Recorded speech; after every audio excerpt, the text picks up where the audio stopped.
All right, cool. Thanks for joining us, everyone. I hope that we're going to have a lot of live participation today. It's JD Temple from the Light of the Darkness, and I have a very special guest with me today, Aserial Krabat from Secrets of the Gods. That's his channel on YouTube, and you should definitely check it out. It's really fucking awesome.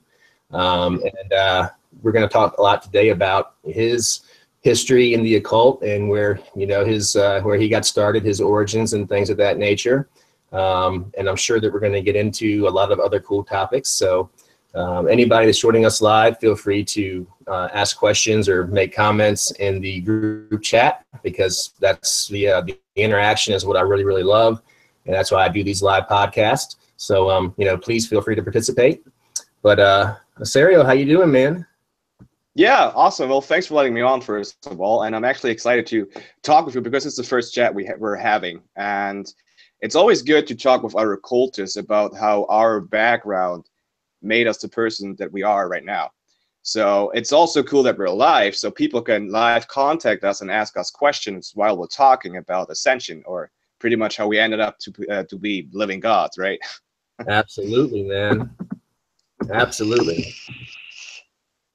I'm saying hello to everybody here,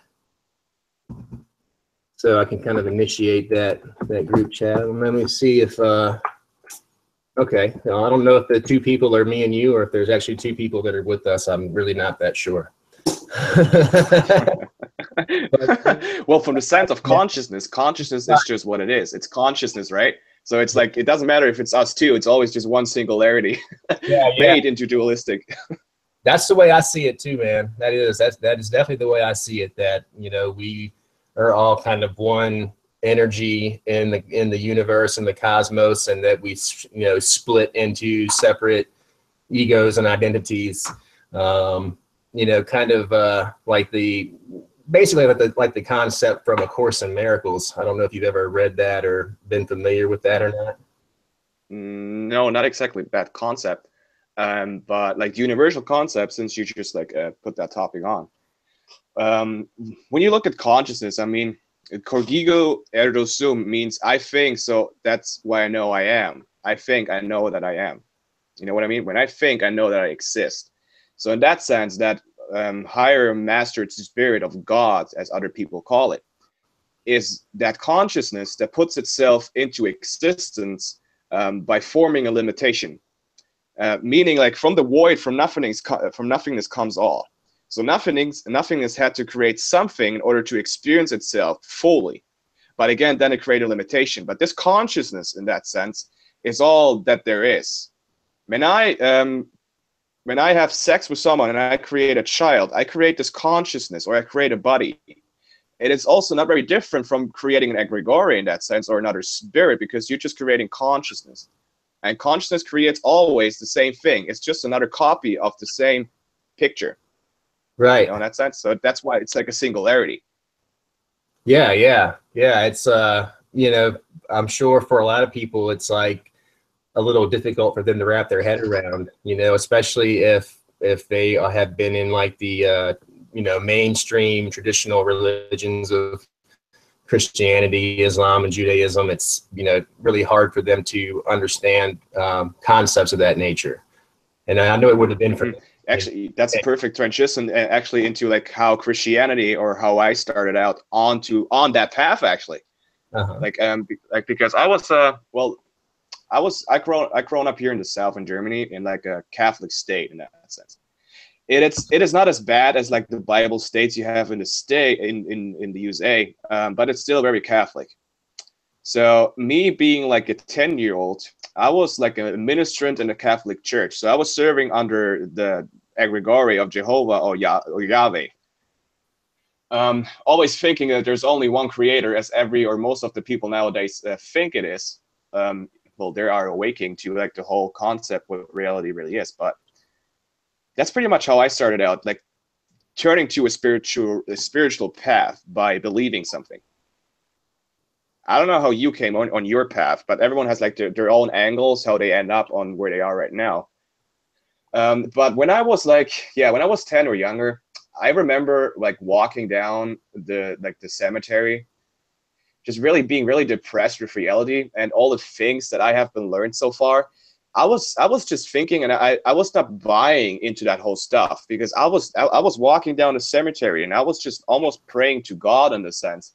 I was asking if there's something else there, if there's wonders, if there's magic, if there has to be something else that exists outside of the mundane. It can't be possible that this is all that there is. And pretty much afterwards, I don't know about the time like zones, because I like the time of the illusion of time is completely gone for me. So it's different to pinpoint where exactly it all started.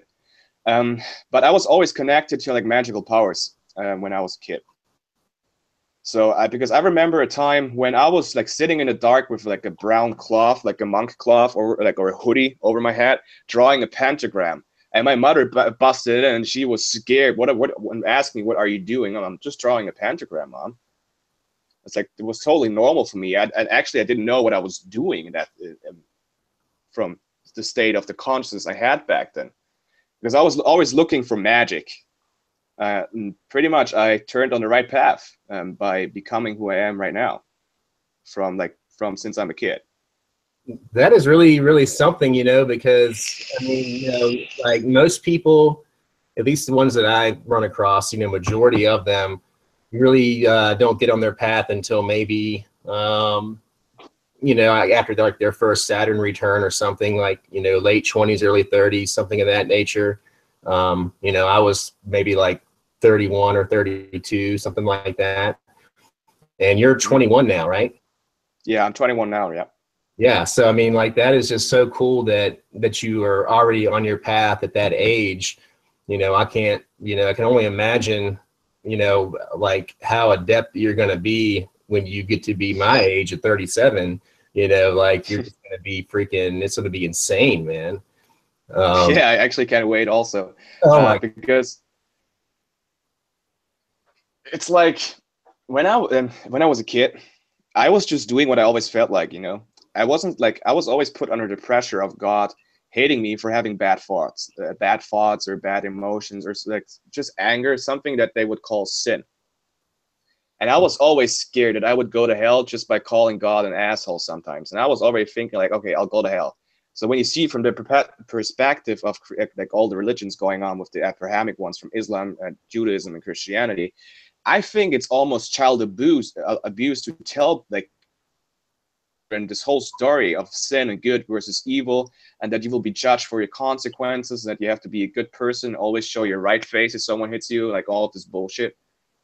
And I don't know, I broke out of the illusion when I was like in my teens, because I saw what the church was doing. It was like, it all kind of shifted from being the great like worshipping class of becoming like the sheep of God, to like complete bullshittery like cult leading. So I just moved out of the church service.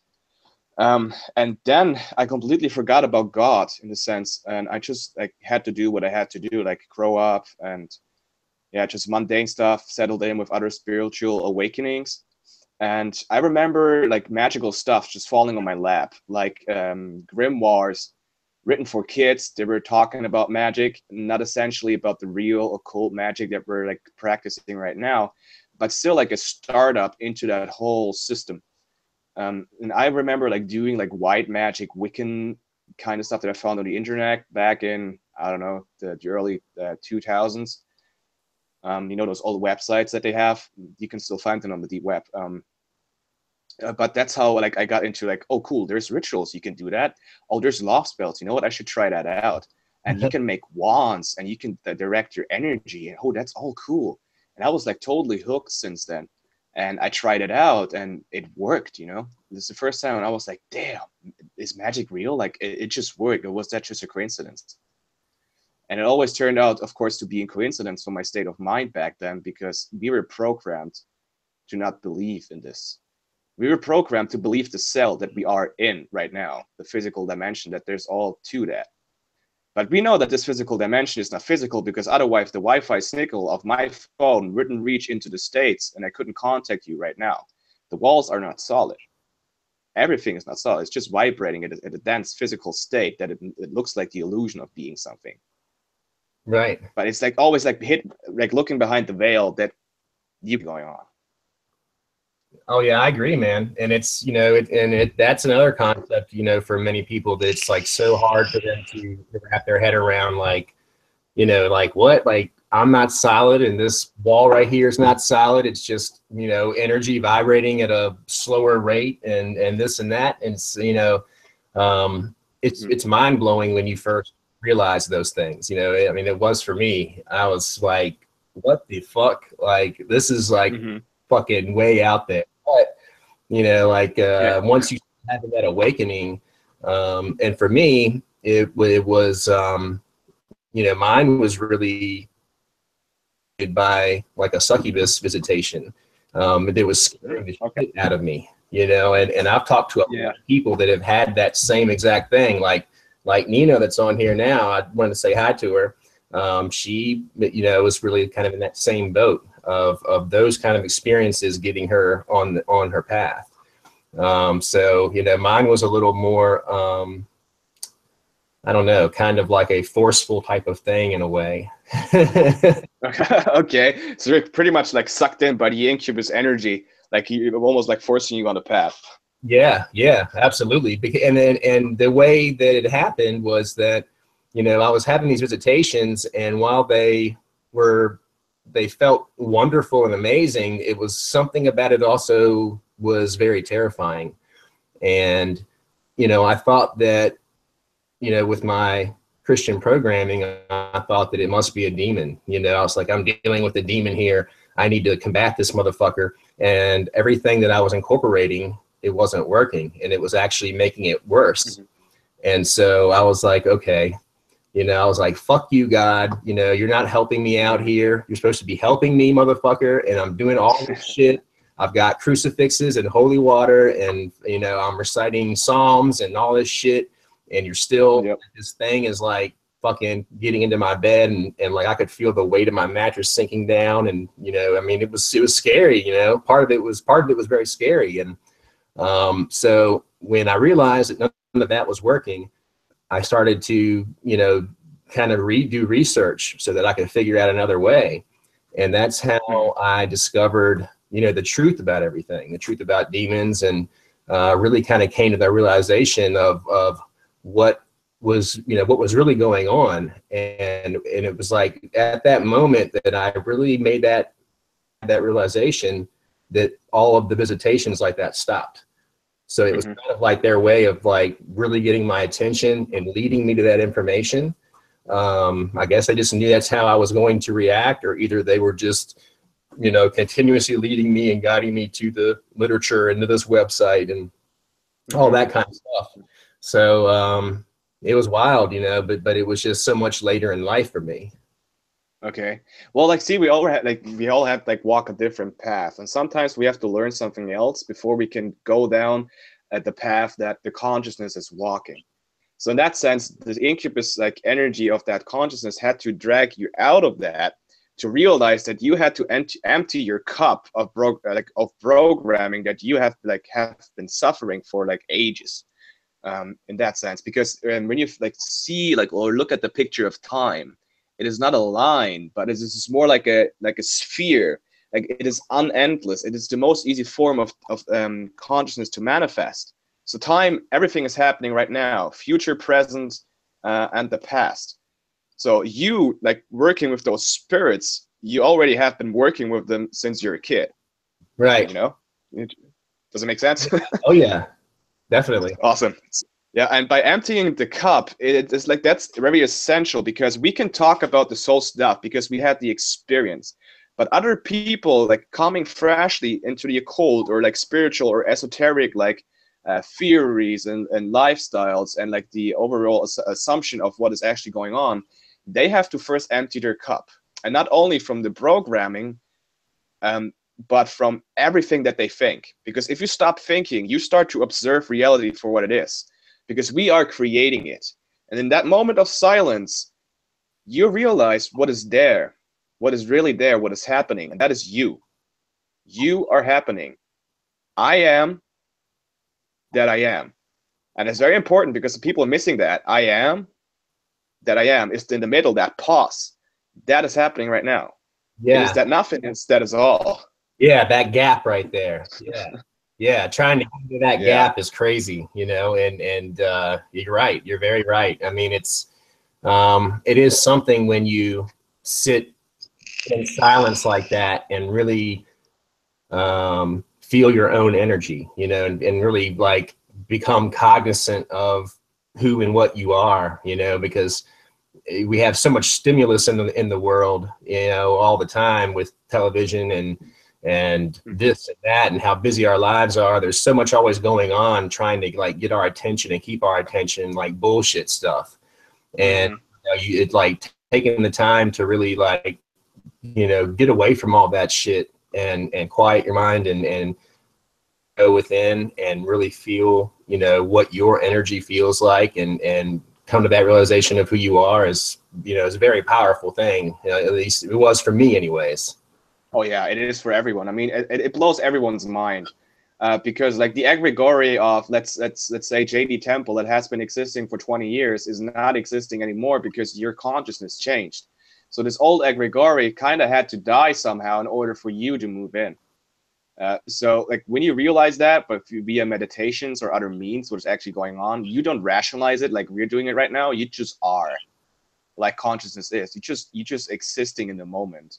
And then you will have those experiences and the realizations of it. Because you can get down with the theories, you can read as many books as you want, but you'll never grasp it. It will just move past you because it's so simple. And actually, it's really, everything is so simple, but it's so simple that we don't understand it. And that's the problem of like modern life. There's so many distractions that keep us away from this actual truth of illusion, or the Maya, as you call it.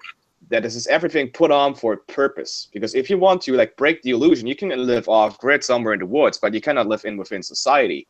That's what most people think, but you do not have to do that. You kind of have to break away from the cell, but you have to have that balance of like the dualistic planes. Like everything is like, you know, from the singularity that comes to this dualistic system, that comes duality. As nothingness is all, it's the singularity like putting itself into a dualistic system. So we have to walk the path on a balanced state, so we don't fall off to that mundane aspect too much, and we don't fall off to the spiritual aspect too much, because both is not healthy.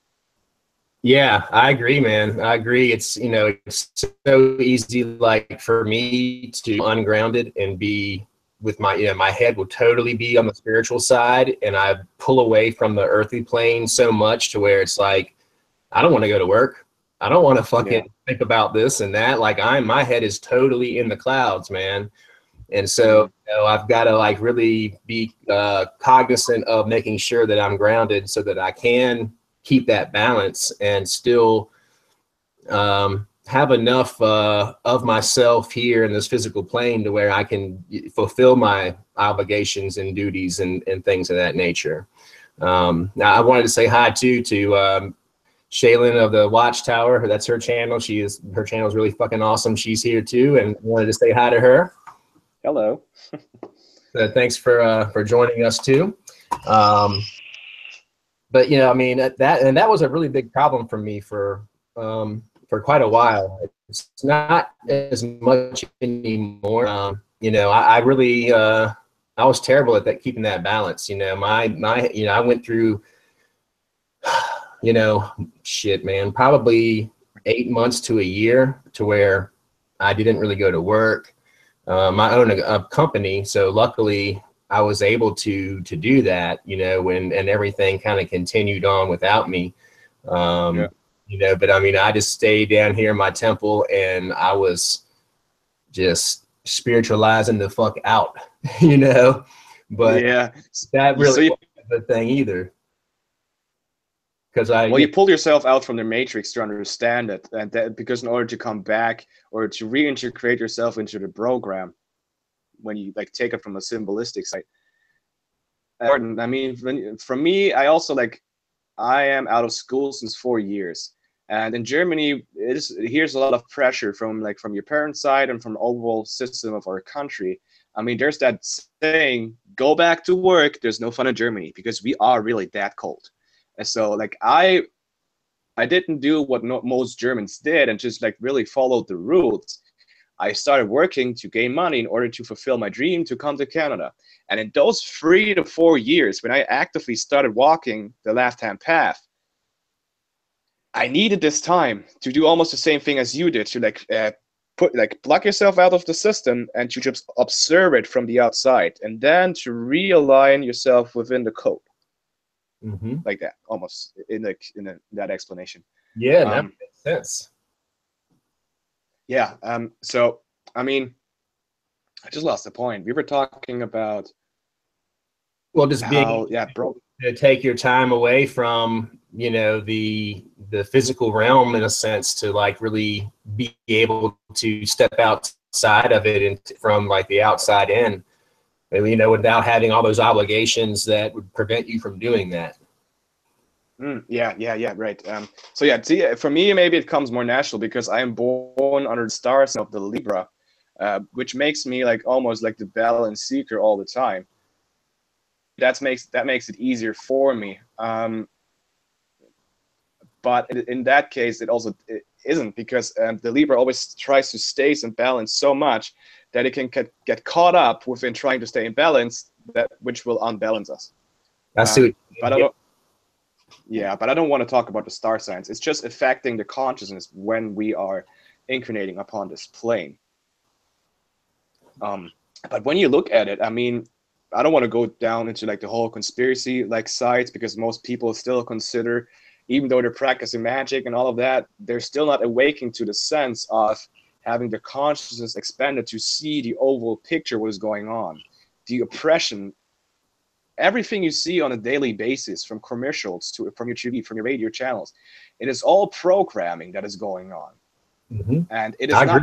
And this programming is pretty much, when you put it into terms, it is magic, because magic is all. Magic is not magical. Magic is life. Magic is existence itself. We are just using the codes of reality to make change within this conformity of the plane. So when you listen to a song, especially nowadays, those lyrics, they have no soul to them, and they're like repeated, like another repeated phrase after another, that are just not making any sense anymore, especially when you go into new school hip hop or like the pop music. It is just dumbing down the people. I always like refer people to like the new song from Katy Perry called "Chained to the Rhythm." They don't get what's going on. Even watching or listening to that song, she is like mocking most of the people, because she's talking about how we're all chained to the rhythm. And you can see it perfectly in her music video, how she all describes it. Most people are like zombies. They walk around with their smartphone. They're only concerned with what is going on within the virtual life. They have to work. It's distraction from everywhere. But that doesn't make it difficult to like break out of it, because once you break out and your consciousness excuse me, starts to vibrate on a higher level, everything that is above here that vibrates in a very low state of frequency will not concern you anymore. All the fluoride, all the chemicals, everything, every poison that we are like that is like getting consumed by us doesn't concern you anymore, because it is vibrating at such a low state that it doesn't affect you up here, you know. That's why I'm not scared, or I am not a victim of all of this. Especially when you look at, I don't know, do you know InfoWars, like Alex Jones? Yeah, he's kind of like a more of like a right-wing type of conspiracy theory news show type of thing. Yeah, he's from Texas. Like, he has a news show that is going on for, I don't know, longer than my body has existed. But people don't realize is that he is also controlled opposition that's going on. He has real knowledge that he drops upon like whistleblowers and what is going on, how we are being controlled and manipulated, everything happening right now. But he's also controlling it, because in all the information he's gaining, there's videos for that show that he's talking about consciousness and how that he understands what is going on. He's talking about the frequencies going up and what the cosmic God really is, that we're all a God. But then on his website and on his radio show, he's pushing the agenda of Christianity. He's still pushing that, and there's just so many people that listen to this conspiracy stuff that just get caught up within that, and they feel like they are a victim to this whole system, and they can't break out of it and can't do anything about it. That's why it's also poisoning people again, If they want to seek truth, they go to this side, and then again they get poisoned by this because they get put down, because they're not excluding themselves from the whole thing. When you, I mean, for an example, the flat Earth theory, all right, it's all started with a guy talking about that, and all those documentaries, you could see that there was real big money behind that, because most of those conspiracy videos that are like swirling around on the internet, they're like low, like budget. Oh, not everyone, but most of them are. And then it really started with a good quality, and they are explaining to you for 2 hours, 3 hours, how the Earth is flat. But it is also manipulating you by giving you information that is not actually right. Because when you look at it from a sense of consciousness, a sphere is the most natural order for consciousness to manifest in. And you can see that in the flower of life. It is just a 2D representation of the 3D aspect of the flower. When a baby is formed within the womb of a mother, it's also one cell creating itself again, making a dualistic system, making a third one and a fourth one, and then creating the seed of life everywhere. And then also going down into like the sacred geometry, how everything has numbers and is made out of the golden ratio of the number p, that is like unlimited. It is all what I'm trying to say. It's consciousness. Consciousness is really easy. The concept about how we're talking about, we're just rationalizing it with terms that we use from the occult, what we've learned. We call it the astral plane, but it's just vibrating energy, like it is a sphere. You can see the spheral shape everywhere where you go, and that's why it doesn't make sense that a flat plane would create itself, because it is not efficient for energy to do that. It would never exist that way. It is a sphere, and it is a sphere within a sphere within a sphere. It is the micro and the macrocosm. This is all very complicated, and it goes down so deeply that people are probably like stumbling around and say, hold on a second, what are you talking about? But again, it is easy, and then it is not. Because like when you and me are talking right now, we are talking to ourselves because we are the same consciousness. We're just experiencing it from different angles. So when you pull that up, the egregore of J.D. Temple and the egregore of Aserial Krabat are just egregores being created by our higher consciousness. Our higher consciousness is simultaneously having all of our incarnations upon this plane. Meaning the time, like when people say they had past lives, they are not their past lives, but they are happening right now as your future lives also. You're incarnating within this plane, within other planets right now that your higher self is controlling. Because when you look from the fifth dimension and you want to integrate yourself or like manipulate or interact with a different dimension, you have to get into that dimension somehow. So you incarnate within it, but you're still outside of it. It's like a puppeteer. Yeah, that's what yeah, like a puppet master. Yeah. Yeah, exactly. And when you look that way, it's like a supercluster of a higher consciousness. They're all spheres. Like our physical realm of existence, our universe with all the planets and the galaxies. When you move in and out, you can see the same patterns arriving, like happening again and again. They're called fractal patterns. They were actually coined by Dr. Mandelbrot in 1960, I guess, but I'm probably wrong. But he pretty much like was showing people with mathematics how you can recreate the same picture again and again by like using the same number code. And that is what reality is. It is a supercluster of super consciousness that goes back, makes another super consciousness. It is always a cluster of a big picture that just recreates itself.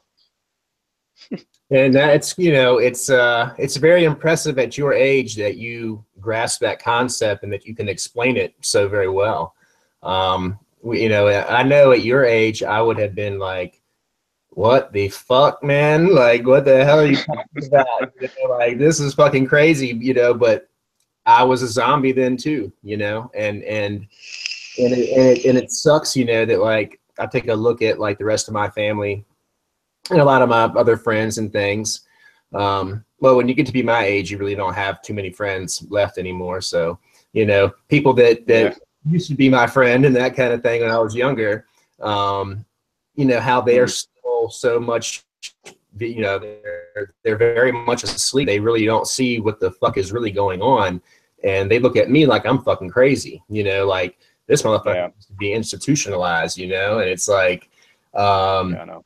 you know, and that's hurtful, you know, but it's not going to change me. It's not going to change my mind and keep me from what I'm doing. But, you know, it's like, I can remember what it was like to be on their level of consciousness or their understanding of it. You know, I can remember what it was like to be that zombie and how I was tricking myself into believing that I was satisfied with it, you know? And it's like, I feel bad for him, man, because it's just like all their world is the routine, the work, you know, going to work, coming home, watching TV, going to sleep, waking up, going to work, going to sleep, you know, again and again and again. And it's just like, there's no substance to it, you know, and there's no like true spirituality, you know, and it's just, it breaks my heart to like see them, you know, and to just know where they're at. Cause I can still somewhat relate to it, you know, and it's just, I wish that I could make them wake the fuck up, but it's, you know, I know it's only going to be when the time is right for them. If it ever happens for them in this lifetime. I know a lot of them, it probably won't. Yeah, I know. I totally agree, man. I mean, absolutely. I mean, I'm facing the same thing. I mean, when I was a kid, we all are born within a primal state, first of all, because when you are young, your body has to survive in order to grow up. So we all start from that sense. And then when you start from a primal state and you get teach all this stuff, it's very hard to break the illusion. And a lot of people, they will not wake up in this lifetime or in another lifetime because their consciousness is just not, well, expanded enough in that sense. And I'm looking like everyone around me, it almost creates a domino effect sometimes if their consciousness is ready though. Because when I walk down the streets, every last motherfucker is staring at me because my energy is just so intense and they don't know why they're staring at me. Like it's bugging me to the sense that now I don't care anymore, but everyone's just looking at me. When I'm driving a car, when I'm walking down, everyone is just amazed by, I don't know, my energy or what I'm like pushing out because in that sense, I'm like so high vibrating that they can't grasp it. They just have to stare like subconsciously. But I walk around as an observer, and that's pretty much what you become. My whole family here, they're all asleep. They actually think I'm crazy too, you know. Like it's because they're taught all the lies that the stuff that is like magic is not real, and what we're doing, that we are just crazy, and that's also put on this earth, the system, that people will think that you're crazy and just lock you up for the things that we're doing. So sometimes we have to be careful who we tell this stuff. People that are into that are open-minded, that's always quite okay. But especially dealing with family, like growing up and they used to know you how you were, and then you change and you start talking about consciousness and how God is everything and energy and everything's vibrating and I am you, and they're like, dude, what are you smoking? Yeah. Like give me that stuff. You're right. So yeah, it's a struggle, you know, but that is the struggle of the opposition that we have to face. Because I think I made a video about it. Yeah, I did. I called the title "The War of the Gods." When you join that, when you become God, it is always a becoming. You never are fully there because you always become something greater that you already are. Because the universe is always expanding as everything expands. So you're always expanding and becoming. And if you stand somewhere and you think you made it, you didn't make it at all. You fell into the lie or the illusion of stagnation that you actually made it, but you didn't. Because climbing up the ladder of ascension is not really ascending, it is expanding. So I just like, it becomes like almost like that you have to just put yourself away from that, and I just observe what is going on, because you are observing yourself. You're observing parts of yourself that have to go through other phases to experience just other angles of it. And those angles of consciousness, even though they are us in that sense, they are still secluded because, well, they are not us, but then again, they are. It's hard to grasp when you rationalize and talk about it because it doesn't make any sense at all. It's a paradox. But yeah, I am just, I'm an observer. I watch everything. I know what's going on. My intuition has been strengthened so much that I feel everything. I know everything was going on around me. I can see through the agendas, through every programming that you see, from radio stations to movies to new commercials that are coming out. You see through it by working like with magic, with spirits, with like consciousness matrices that you work with, and the stuff we do, the rituals. It changes you entirely, within and without. That you become everything. So you just become the observer of it. Yeah, You become God. You observe the creation or your creation. I agree, man. Like, and I had that same thing happens to me. Like when I walk into like a gas station or something like that, it's like everybody in there almost like stops to look at me, and I'm like, I don't look any different than you guys do, really. Like, what's up with that? You know, and it's kind of strange, you know, like, and it's hard to get used to it, because you wonder like, why are they looking at me like that? But it's strange though too, because you know, it's like they treat me very well, you know, like they'll hold doors for me and like let me go in front of them in line. And you know, if I'm like you know, just whatever I'm doing, it's like I'm almost being like catered to, you know. It's a strange thing, you know, to experience. Yeah, it is. But I mean, it's so cool that everyone, that I see that everyone almost has the same experiences. Like when you are expanding or like doing the stuff we do, it depends on what your consciousness is vibrating or emitting. When you work with very dark entities and you become like, for example, when you become like a very dark being, because you are more aligned with the overall concept of darkness. In that sense, people will fear you because you are the aspect that they don't want to deal with. But essentially, you don't always have to be that, because like because I have both. I'm a Libra. Sometimes people are scared or just don't want to talk to me at all, and sometimes, as you just said, they hold open doors. They're super friendly. I just change it. And here's the thing: what like I'm doing differently than other magicians. Like I haven't heard too many of that. That like, what do you do when you walk down the street and you have to do a ritual and you have to use magic? You can't just put on like a ritual circle, use your salt and all your tools. What do you do in that moment? And it is creating your reality by thinking about how it is. So essentially, I just change my energy into more of a light side. So I emit energy. I expand to become the earth, and I expand my light outside. That the light that is like my darkness turned inside out, and I just manipulate the reality around me. That I can manipulate to the sense of standing in line at a grocery store. That only like one cashier's open. I'm like, do I really have to stay here in line with only one item, and all of those have like a full shopping cart full? It's like, nah.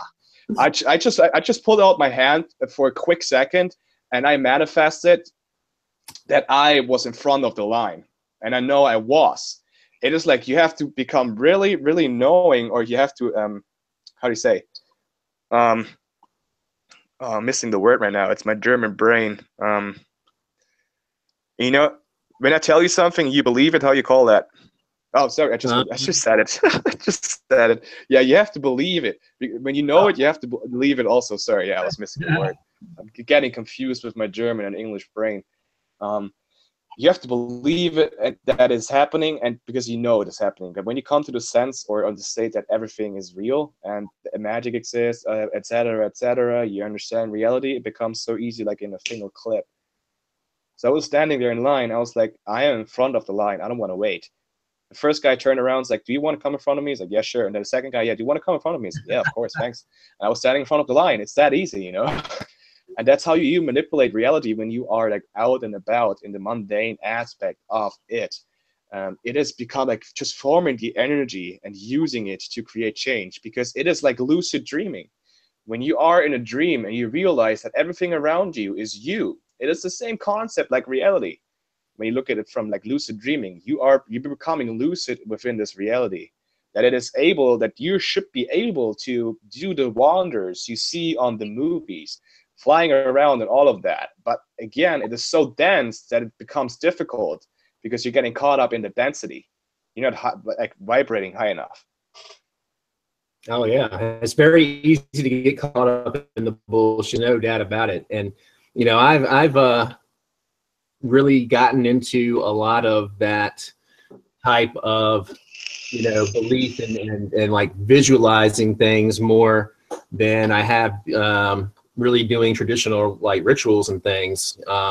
And it's just kind of like a natural thing that will come, I guess, you know, as you move along and become more adept, you'll be able to do that, you know, just to kind of like see it in your mind, see the reality the way that you want it, and it just happens, you know. And it's very powerful when you come to the realization that you can do that you're able to do those things.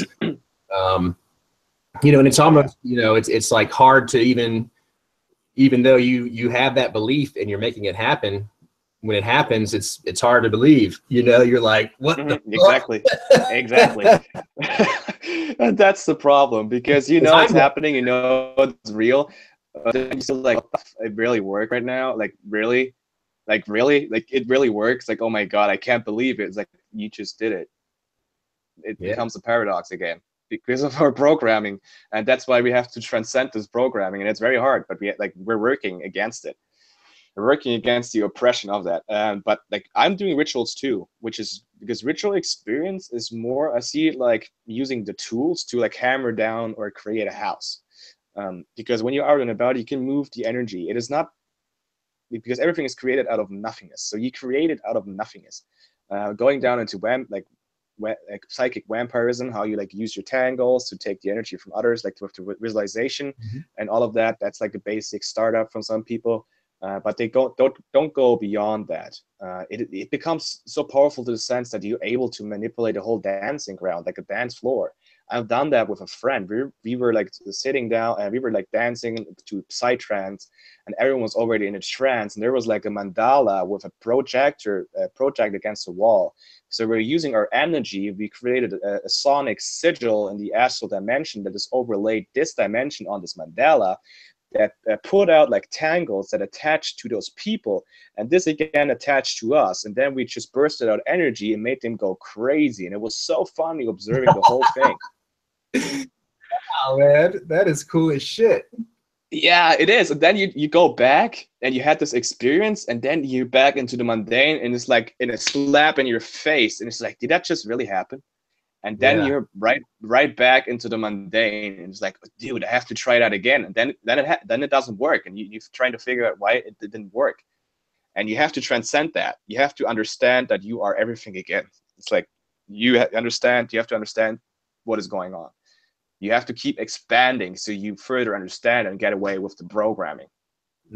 Oh yeah. I mean, and it's, you know, I still do ritual work for sure, you know, but I just don't do as much as I used to. But, you know, kind of speaking of, you know, from an energy standpoint, I did a really, really insane ritual last night, and I did J.S. Garrett's ritual from the Anthology of Sorcery, Volume 3, the Unification. So that was my first experience with blood sacrifice. And I actually sacrificed 8 chickens. Oh, really?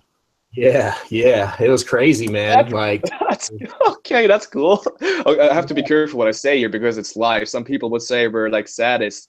But yeah, continue. It's not anything that I ever really thought that I would ever do, you know, to be honest with you. And I think it was because I did not understand what was truly happening when you do that. That it's not just a symbolic gesture as of a sacrifice, that you can actually absorb that life force energy as as you take the head off of the chicken and it dies. It lets out that tremendous amount of life force energy, and you can absorb that. And you know, in this whole operation, what I was doing in each, you know, one chicken per sequence of the ritual, basically, you know, I performed the ritual 8 times. In other words, I was actually evoking the spirit of living people that were resting or sleeping at the time. So I would call their spirit out of their body into the fire, and once their spirit that's when I would butcher the chicken and take it and drip the blood all into the fire, and then drop the whole rest of the body into the flames, so that their spirit could absorb that life force energy. And once that was done, I would dismiss them and to go back to their body, right? Okay. I did it. That's badass. It was awesome, man. It was fucking incredible, dude. Like, I mean, oh my God, like, talking about it now, I'm just like, oh shit. But like, yeah. I also did a sacrifice to a few of the spirits that I work with. But then I went, you know, on the last one, I was like, okay, I know this is going to be fucking insane, but I'm going to try it anyways. So I wanted to do it for myself, right? And you know, I guess from many point of views, it was like, well, this is something that you'd have to have somebody else perform for you, because it's probably going to be difficult for you to pull your own spirit out of your own body while you're conscious, have it detached from you, and still be able to butcher the chicken and do what you have to do, and then pull your spirit back into yourself. But I was actually able to do it. Oh, that's cool. Okay, awesome. It was insane, man. It was really crazy, man. I mean, like, I really almost don't even remember doing any of it last night. Like, it's like a big fragmented chunk of time that I don't remember. Like, I do remember kind of just like at the end of it, just like being like on my knees, basically, kind of just like lost in myself, you know. And like, I mean, the energy surge that you feel, but then you really kind of just get wiped out after that, and you have to rest. But then when you wake up, I mean, like, I still really feel like I'm 18 years old again, really. I feel like so just, oh my gosh, like, I feel like my vibration is like 100 times more, or 100 million times more than what it was. And the people that I did the ritual for, you know, they all, you know, got in touch with me this morning, and they're like, holy shit, man, like, I'm fucking jumping off the walls, man. And I'm like, yeah, dude, fuck yeah.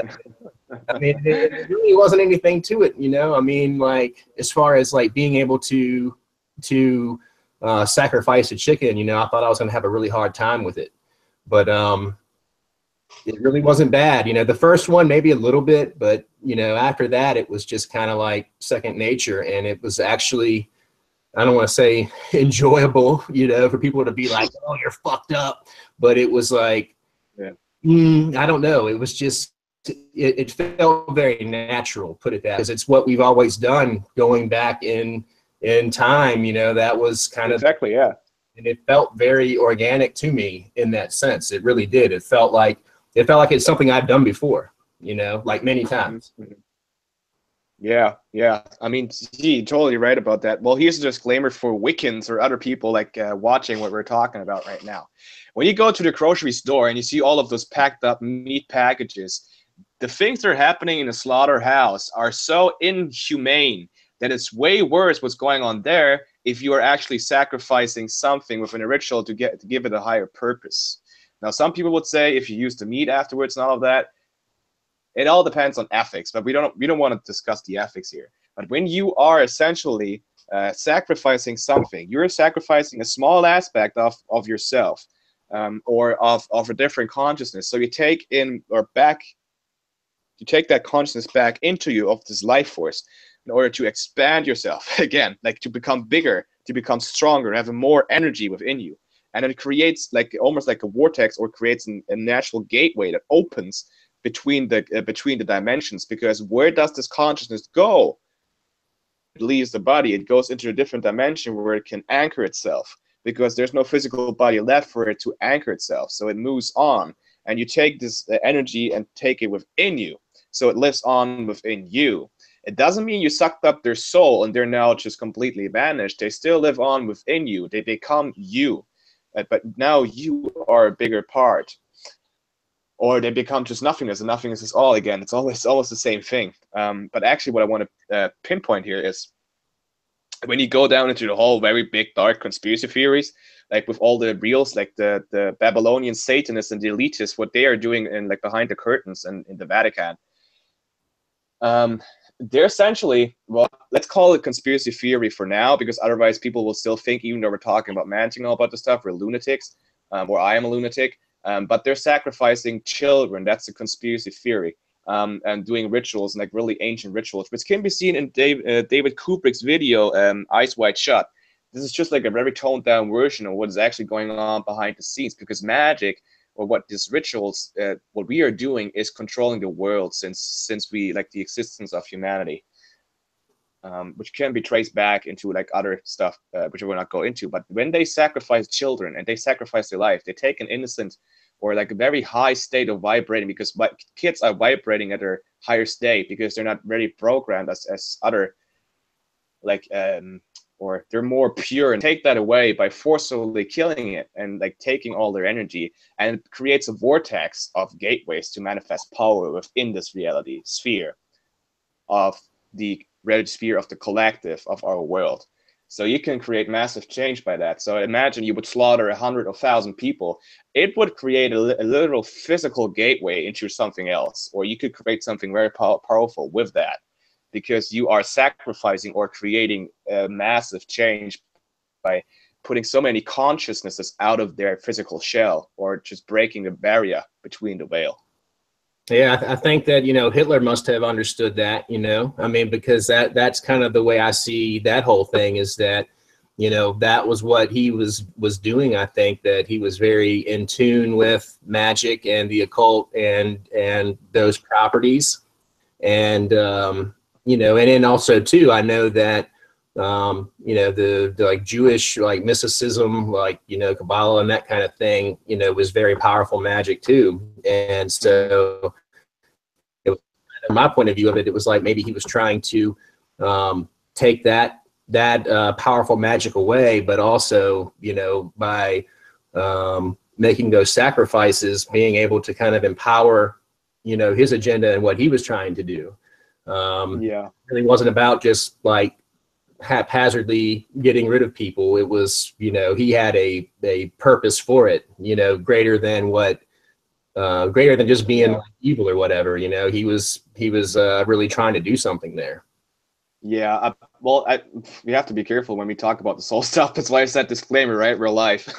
Right. But like talking about Hitler, since I am German, the thing is with like the Nazis back then, they had so many occult symbols going on within their orders, and there was such an immense influence of the occult that Hitler studied. You're totally right about that.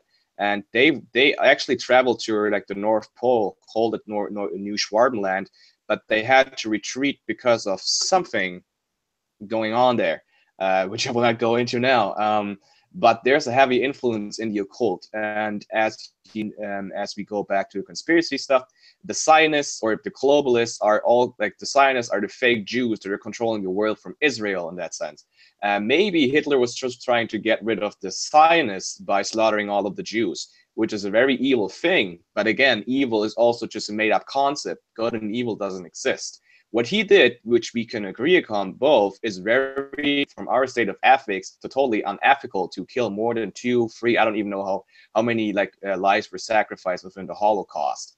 And I deeply feel for that, because I have like a Jewish family, and he was maybe just like, because Hitler started out like doing great stuff for Germany, and he was trying to liberate it again after the Second World War. He built the Autobahn, and he made jobs and all of that, but he turned really crazy into a freaking lunatic, and he made it worse for everyone, pretty much. But yeah, there was a heavy influence in the occult, because there's a castle, I don't know where it is, it's in Bavaria, where there's a room with pillars. And in this room, there is the black sun in the middle of that room, which has been used for, again, rituals that have been done by the Nazis. Nowadays, this black sun in Germany, if it's seen, it is automatically associated with Nazis and racism, which is total bullshit, which they do not understand again. Germany has been dumped down for generations, since the Second World War ended. Everyone here, they don't have any freaking balls anymore. They have no patriotism, no right to stand up for what is going on. Everyone here are like, most of them are just totally stupid. You either way have one of the right side, they're actual Nazis, or you have the left extremists. There's no one in the middle that actually sees what's going on. There's like really not too many people. So Germany is really a lost chapter in that sense, because we're getting influenced by Islam anyway, and in 10 years it will be worse than now. But they don't see what was actually going on, because history is written by the winners. We don't know what actually went down in history because we were not there. It is all written always by the winners of the wars that were happening back then. So everything we were learned in school is false in that sense, because we do not know the real truth. So we do not know what happened back then, because everything was written down by the winners of the other side. So talking about this black sun in this castle, totally away from that, I watched a documentary about Satanism and a satanic cult going on in the world, where women were talking about how they were like forced when they were children to do really bad stuff within those satanic families. And this is not a theory; it is real, because it's happening. They're real, like human beings that have been abused in those situations when they were a kid, and they're now crazy because of that. And they spoke out, and there was a woman that was guided to that castle, and she was walking into that place with the black sun and the pillars, and they were saying that they were like at night in secret necromantic rituals, where they were going to graveyard, cutting out hearts from corpses and other stuff, that children were being raped and killed within this place. There's a lot of things going on in the dark that most people are afraid of, and they'll just shut their eye. And this doesn't exist. That's why so many people are still following religions like the Abrahamic ones, to stay in their comfort zone. Because let's face it, no one wants to be their own God, because, well, if you're all existence, there's no one else that can help you but yourself. So people still want to stay in their comfort zone and don't realize what's actually going on. They just shut their eyes for that. Again, the agenda of the media, of course, people would know about it, but it's out there. You just have to connect the dots. And you have to connect the dots by seeing different sources that are not connected at all to each other, saying the same thing. Cluster of knowledge that just makes sense. And that's how you find out the truth. Hope it makes sense. I agree. No, I agree with you, and it does. It keeps them in their comfort zone to where, they feel like they have someone they can call on that's gonna, do this and this and this, and that almost that like they really don't have to like take responsibility and ownership of their own lives. That they want to be led. They don't want to lead. They want to be led.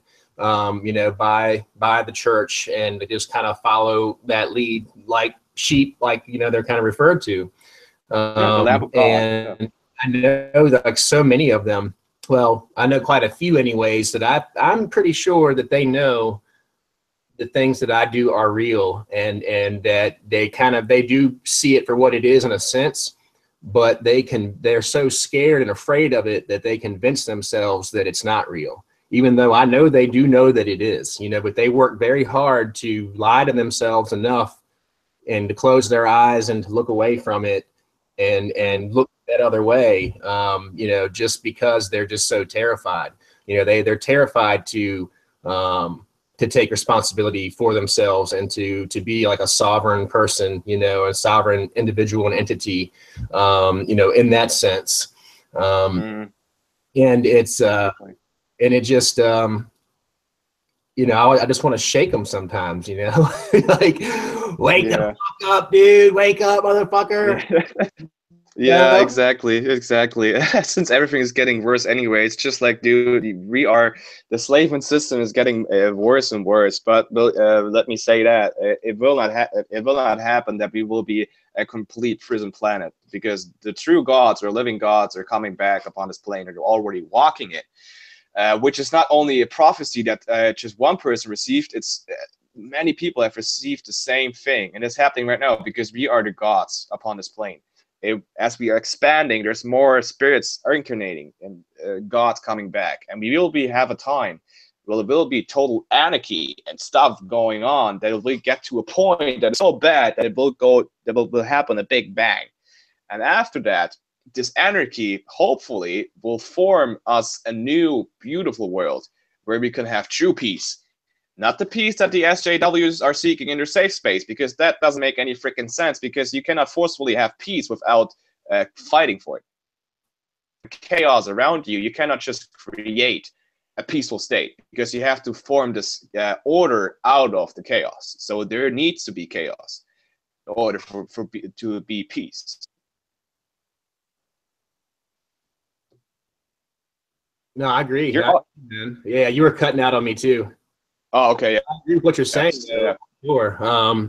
You know, and it does kind of seem like we are backpedaling in some ways, and that you know, I think it's like the laws that are in place are really the only thing that keeps us from letting that inherent evil inside of us out to where it would just be, you know, total chaos. But I think out of that, though, there would come an understanding of what really needed to happen, you know, and it's I really kind of don't want to be here when that goes down, because I have a feeling that chaos is coming, you know, when the breakdown of society, you know, when the grid goes down, and then there's no electricity, then there's no food, and it's everybody kind of you know, survival of the fittest and that kind of thing. I really do feel it's not a matter of if but when that's going to go down, and I don't really want to live in that world necessarily, you know, not that part of it. So but I kind of feel like I might be there, you know, for it, and I've kind of had anxiety about it my whole life, you know, and it's like I've seen visions of it and that kind of thing, and that's why, like, I can't watch shows like The Walking Dead anymore. I used to fucking love it, but I can't even watch it now, you know. And like, it's not because of the zombies at all, it's because of the way the people are, you know, and the way that the people are, like, you know, treating each other and that kind of thing, as society is broken down and there are no more laws and that kind of thing. You know, but I'm sure, though, out of that, whoever is left, whoever survives and that kind of thing, you know, the world will, they'll see the world from a different point of view and a different angle, and that they would understand then what you would have to do in order to make a peaceful society, you know, hopefully. Yeah, that's what I was actually, like, mentioning before when I said, like, if something is vibrating down here, it doesn't concern you when you're here. So in a sense, when you are surviving this, and it's the survival of the fittest, when you are a god, you are your own devil too. Because that's why so many people are afraid, because they cannot reach into their own darkness. Even doing left-hand path stuff, they cannot fully become dark or embrace their evil side. And when you are a living god upon this plane, and you expand so much that this is happening and you're still alive within this body, it will not concern you, because you will just deal with it as it comes to you. And a living God, a true God that is expanding and is observing everything that is him, cannot be killed if he doesn't wish to. If he doesn't wish to be diminished, it will not concern him. It is scary. I think about it a lot of times too. I mean, I dreamt about the nuclear war and all of that. But even though it is so scary and there's, like, sadness, darkness, like desperate times, and again, it is the liberation out of the darkness that some people just have to go through. A lot of people have to go through. I mean, coming from my background, my childhood was not the best. I had so many dark phases within my childhood that I always was in the dark, how you say, the dark night of the soul when I was a kid for a long time, for a lot of times, in different different periods, for a very long time.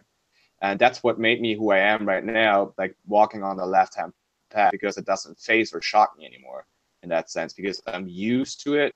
And when something happens, I just change the reality. If there's oppression, I change that reality. I go for darkness, I embrace it, I become it, and I create the reality that I want out of this chaos or out of the order of this darkness. Right on, dude. Yeah, I agree with you there. That's the same thing, like the same outlook that I have. And you know, I had a pretty fucked up childhood too, in a lot of senses. You know, some pretty bad things. You know, and I mean, there was good times too, but there definitely was a lot of darkness as well. And I think that definitely going through that at a young age lets you promotes you to embrace it in a much more natural way. You know, like you said, it's like you've already been there. You already know what it is. You've already like stared into the face of that darkness. And so it's too much becomes a part of you, you know, and so it's just a natural thing for me, you know, and especially being involved in left-hand path, it's like I see it for what it is, and it's not something that I necessarily fear anymore at all. It's you know, I've lost a lot of that fear, and I think that's why I'm able to do a lot of the things that I'm able to do. You know, as far as working with spirits and things like that, I'm not scared of it. You know, I used to be terrified of it, and now it's like I know that I really don't have anything to be afraid of. You know, that I can do this, call upon this spirit and that spirit, and it's not going to be some kind of big, evil, scary monster that's going to fucking devour me. You know, it's going to be, you know, it's going to be a friend and an ally and somebody that's going to like sit down with me and talk with me just like we are right now. And it's going to help me out, and, you know, I'll help them out too. Yeah, exactly. Exactly, man. I totally agree. I actually just lost the point because I was astral traveling within your room. I wanted to try out the portal that we're having on my table right now. Oh my god, that was weird. I just phased out for a bit. I do it all the and I time. lost the point.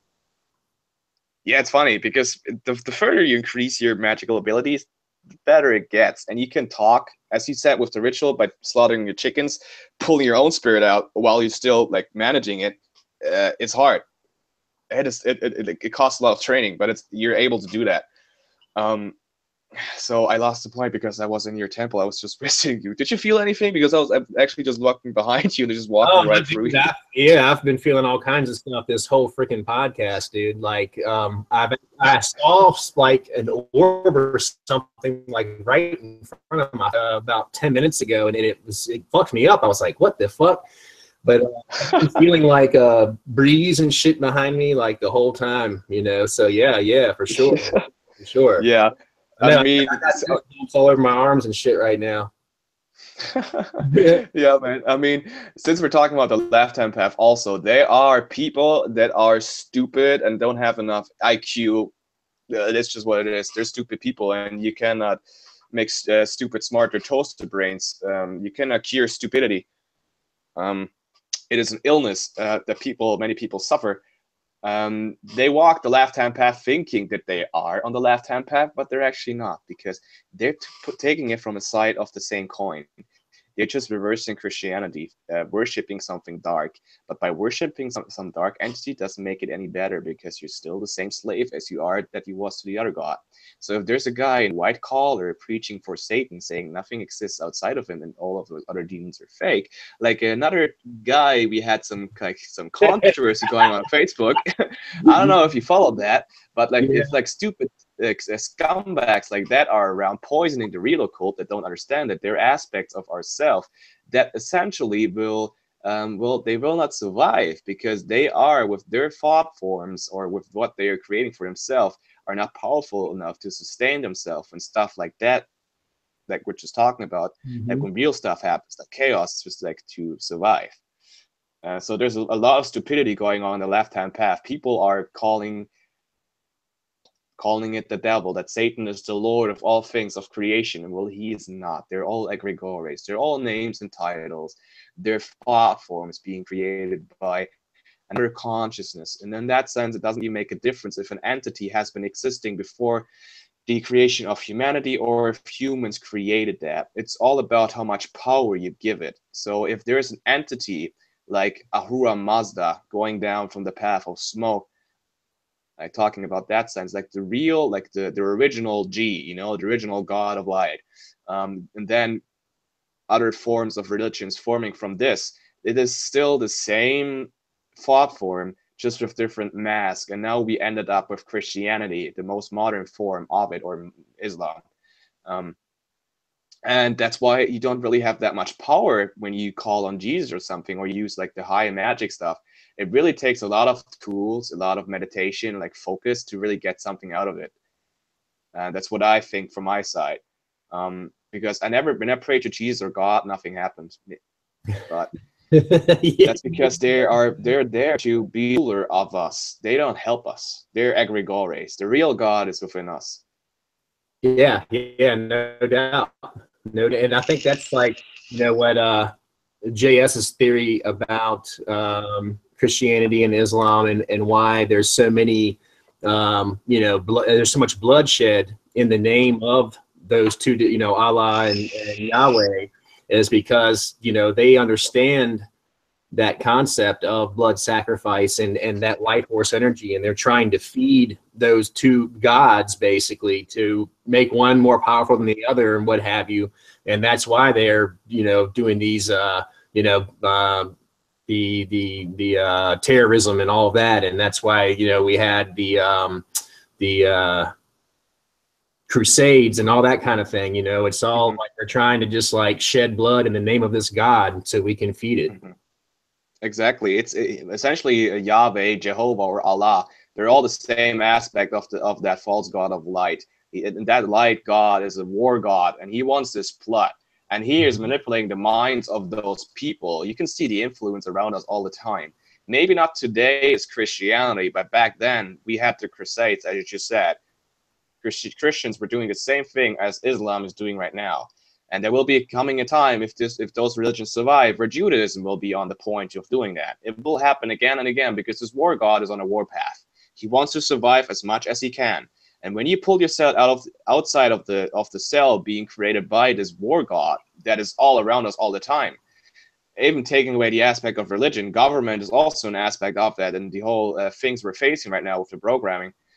It's a limitation opposed that could put on us. When you put yourself away from that, and you are creating your own reality by becoming your own god, this god or egregore will try to survive, and they will attack you all the time. It's the opposition going on, which you will face when you read when you read Black Magic of Ahriman. You'll understand what I'm talking about. It is a concept that most people know, but to do some advertisement here, Curtis Joseph really pinpointed it within his book by putting it into words and actually putting all of the source and this information into a tome.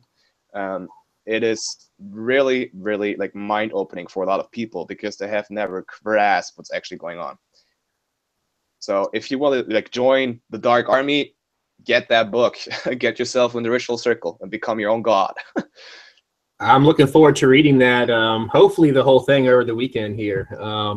So I've been really excited about it, and I'm going to have him on here next week sometime. It's going to be 9 or 10 p.m., something like that. It'll be later in the evening, but I'm really looking forward to that, and I'm looking forward to reading that grimoire quite a bit. I mean, to be honest with you, I was a little scared of that when I read that one chapter that they had put out. Initially, I was like, wow, this is some really, really intense, deep shit here. And, I mean, I've definitely grown since then. I mean, I guess I'm growing, stronger every day. And I mean, there's not as much fear there as there was, but, I'm really interested in a lot of it, because, I knew a little bit about Zoroastrianism and things of that nature. And, a lot of people had never really even heard of that, and that how that was kind of mainstream religion before Christianity, and that died off, and now you have Christianity, and that's been around for 2,000 years, and it's that's all really a lot of people know, and they really think that that's all there ever was, and that's all that'll ever be, and it's just they bought into it so much that they just can't see outside of that box at all. Yeah, exactly. I mean, if this talking about this tome, it looks so dark, and it really feels dark about everything is he's talking about, and essentially it becomes very dark because it is. But when you are working through it and you're walking the path of smoke, you are becoming it, and it is not dark anymore, not at all. It is more empowering than it is oppression. It is pure empowerment, because when you walk the dark side and you work those evil forces.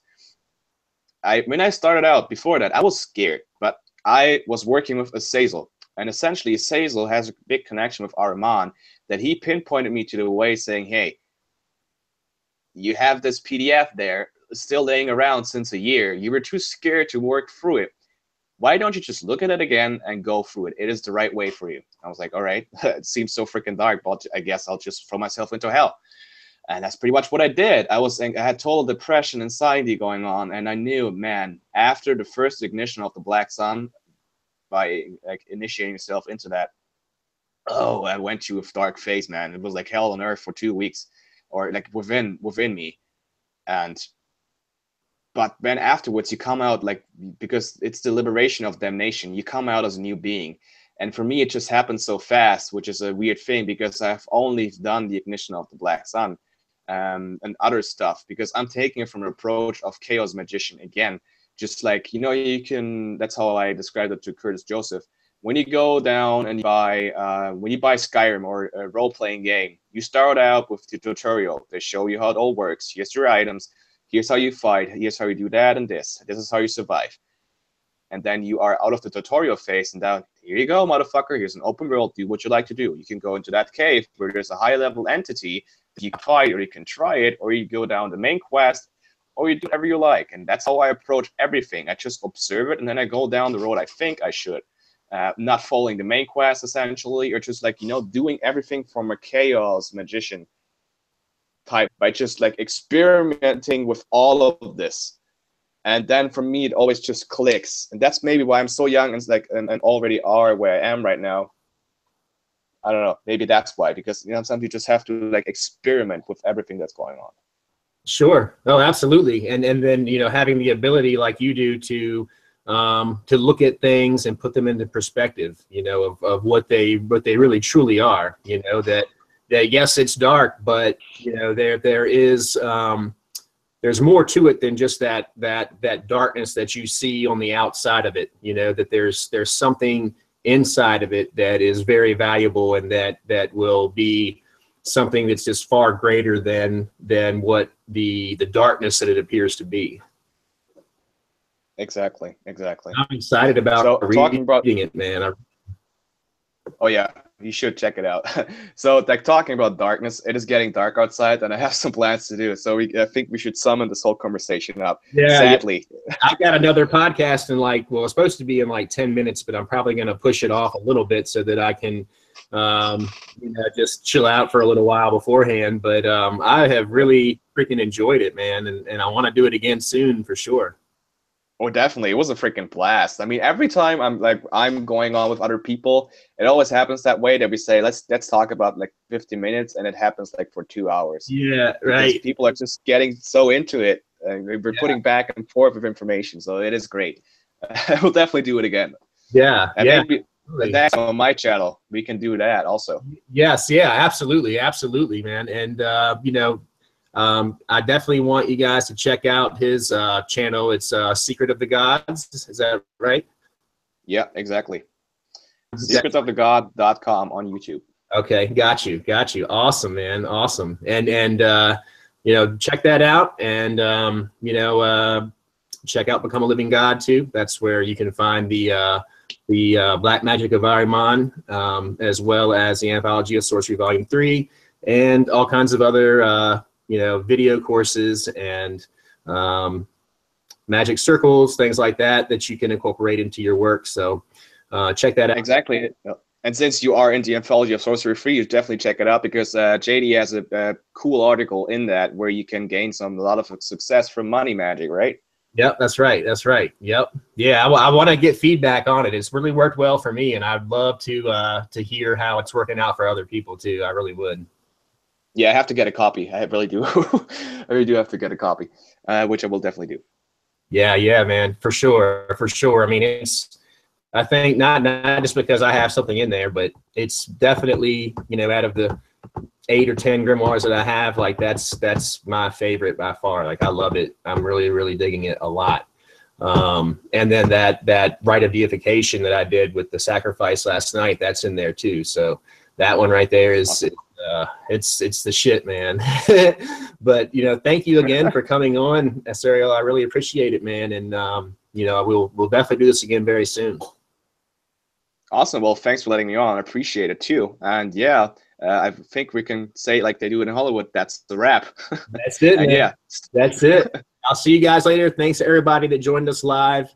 I'm sorry that I couldn't get to a lot of the questions. I was just really digging what we had going on, and I couldn't divert my attention. But thank you guys. Thank you again, brother. And I'll see you guys very soon.